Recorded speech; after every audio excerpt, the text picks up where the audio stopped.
We will spend the majority of this episode, though, off the top on the most valuable player in the NFL. The last 9 NFL MVPs have been a top 2 seed in the NFL playoffs in each of their respective conferences. That's typically how it goes based on the last decade. Brandon Anderson, before we get into picks, and we'll do this throughout the episode, folks, getting into each discussion on these awards, Brandon will give us historical context on what else typically plays out when it comes to, we'll start with MVP.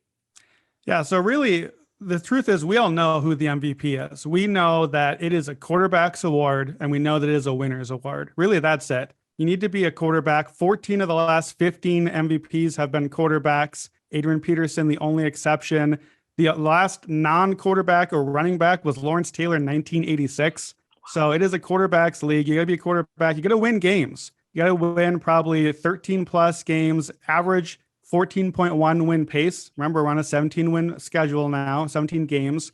And like you said, Brandon, you probably got to be on the 1 seed or at least close to it.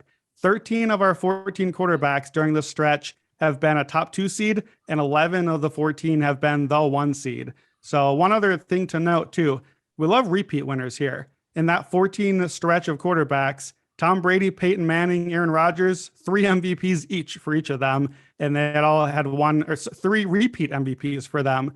So we love our quarterbacks. We love quarterback winners, top 2 in EPA. So that's something to keep an eye on as the season progresses. But yeah, we're looking for the quarterback of the winning team. It's really that simple. 2 of those 3 names, of course, are still playing in the NFL, Brady and Rodgers. But I get the feeling here as we begin and dive deep into this conversation that we're going to discuss some names that have not won this award. And we're going to start with the favorite, the betting favorite right now to win MVP, Josh Allen of the Buffalo Bills. They are also the favorite to win the Super Bowl. So it makes a lot of sense. Josh Allen is at plus 700.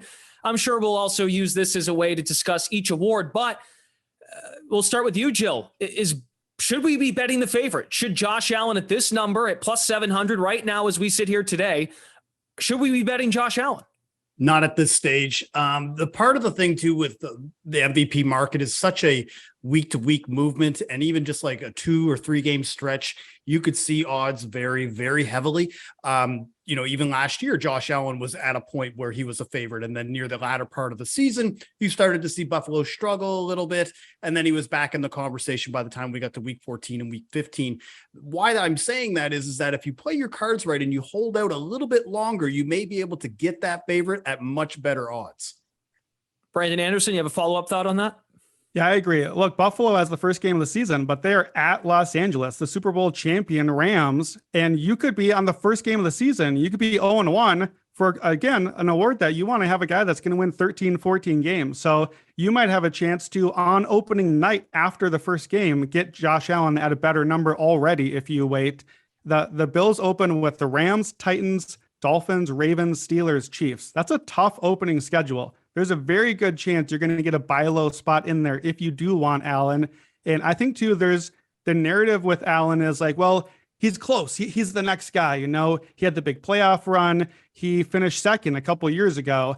And we kind of think like, well, he's the next guy up. With MVPs, what my research showed is we don't really do it that way. If you are Brady, Peyton, Rodgers, you just keep on winning a lot of times. But if you think of these guys like Matt Ryan, Lamar Jackson, Cam Newton, we've had in the last decade 4 guys that won MVP who never got another vote any other year for MVP. It's like a one-hit wonder. You gave it your shot and you're out. And I do wonder if there's a chance Josh Allen already had his MVP season and just didn't win it that year, that maybe that was the best that we'll get from him as far as MVP voting. So I think it's a no bet at where we're at right now.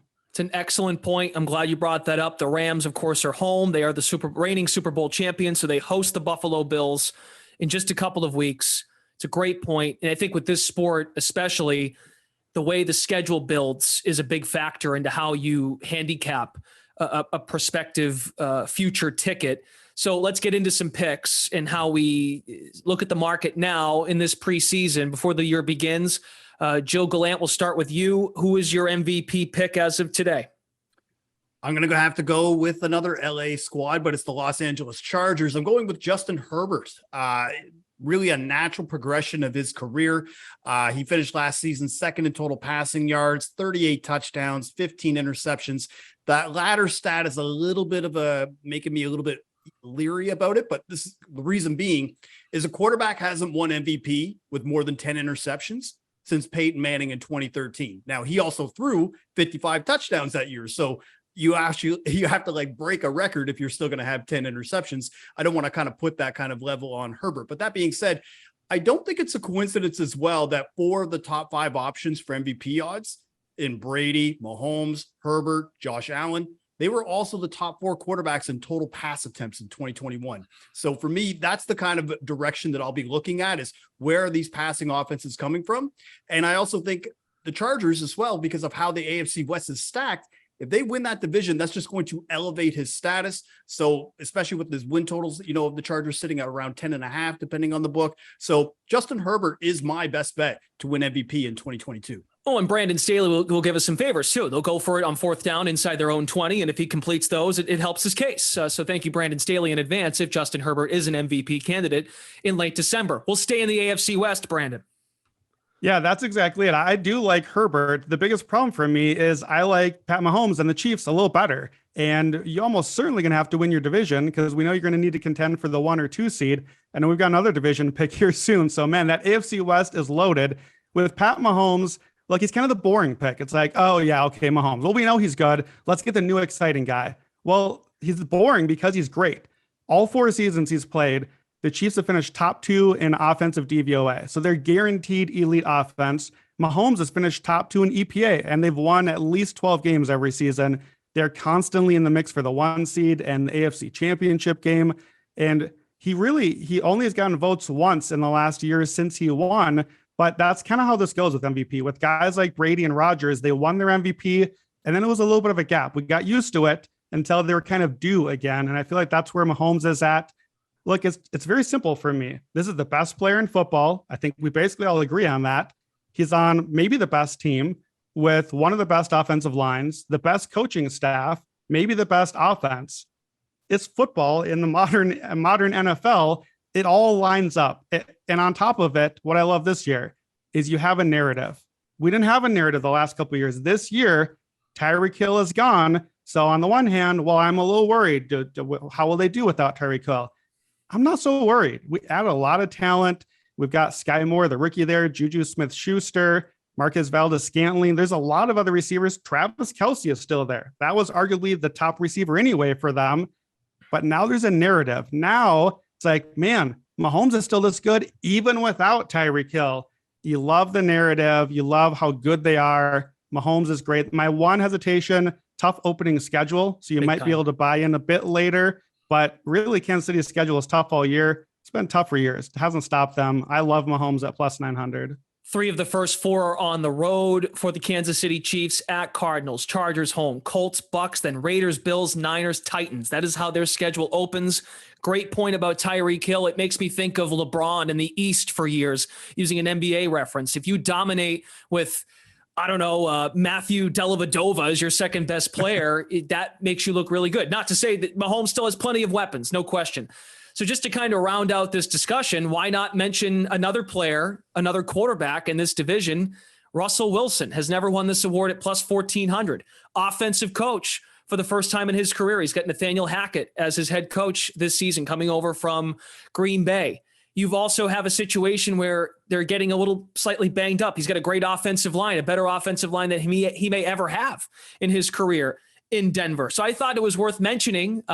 Your boy here's got a ticket on Russell Wilson. That's why I wanted to jump in on the conversation. But I think what we all can agree on, though, is if you've got to win this division, though, I think the division winner of these 3, Herbert, Mahomes, Wilson, they, in all likelihood, they would emerge as the betting favorite if indeed they have a 2-game lead going into December, for instance, possibly. Yeah, I agree. And what you like about Denver, too, is the Broncos start with Seattle and Houston the first 2 weeks. Russell Wilson just got over there. That is a great chance to go 2-0, bam, 2 huge wins out of the gates and get everyone talking. And you love to be the front runner. You might get a cash out opportunity. You also get the Jets and the Jaguars in the first half of the season. Russell Wilson traditionally has been a really good first half quarterback. He hasn't been as great late, and I'm not so sure how it holds up when the schedule tightens up and all those division games come in. But yeah, I think we all three would agree, whoever comes out of this division is going to have a quarterback that is absolutely on the MVP ballot at the very least. It's just which one will it be? Yeah, Brendan, I was going to say with the divisional aspect, basically, if you're looking at it and comparing it to divisional odds, like right now you have the Chiefs around like plus 140, plus 150. You have the Chargers around plus 225, the Broncos around plus 450. And then you've got the Raiders coming in last, even though as great as a team they are at plus 650. All I was saying is that if you think one of those teams is going to win that division, you might as well just take their MVP odds for the quarterback because of how highly regarded this division is entering this season. How about some long shots at this for this award? It's mostly quarterbacks. Again, as we said off the top, you've got Lamar, Kyler, Jalen Hurts, Derek Carr, speaking of this division, Trey Lance, if he pops in his first year as a full-time starter, Matt Ryan, new home, Kirk Cousins, an offensive coach. Then we have Jonathan Taylor, who we can't discount what he means. Maybe he has the Adrian Peterson campaign of about a decade ago. If Trevor Lawrence has a year or two leap, if Derrick Henry is as healthy as we think he is after having his season not cut short, but slightly hindered by the end. How about a long shot from Brandon? Then we'll go to Jill. Yeah, I'll give you two quick hits real quick, and they're very similar cases. I want my long shot coming out of the NFC. That's where the conference is much more open. I've got similar cases. I like Hurts and I like Lance. Lance a little better because we're getting 4,000, 40 to 1 there. It's a sophomore season leap. We've seen that from a lot of guys.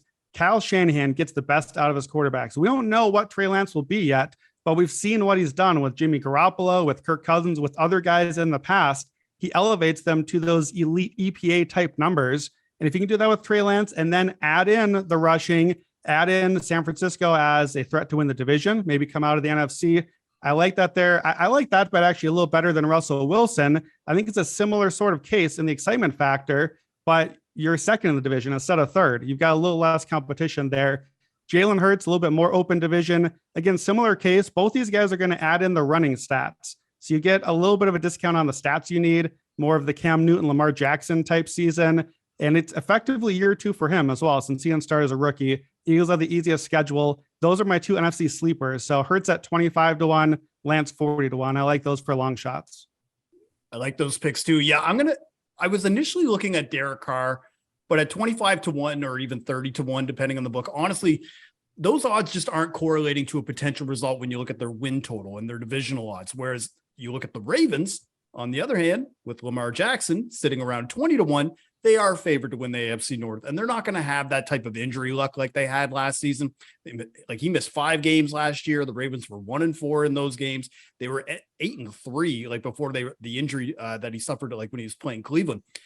Last year as well, just from an odds tracking standpoint, entering the season, he had 12 to 1 odds to win MVP before he got hurt, and he was plus 800. So sitting right now at 20 to 1 for a former MVP, especially like he's still in his prime, I think that's a pretty solid value.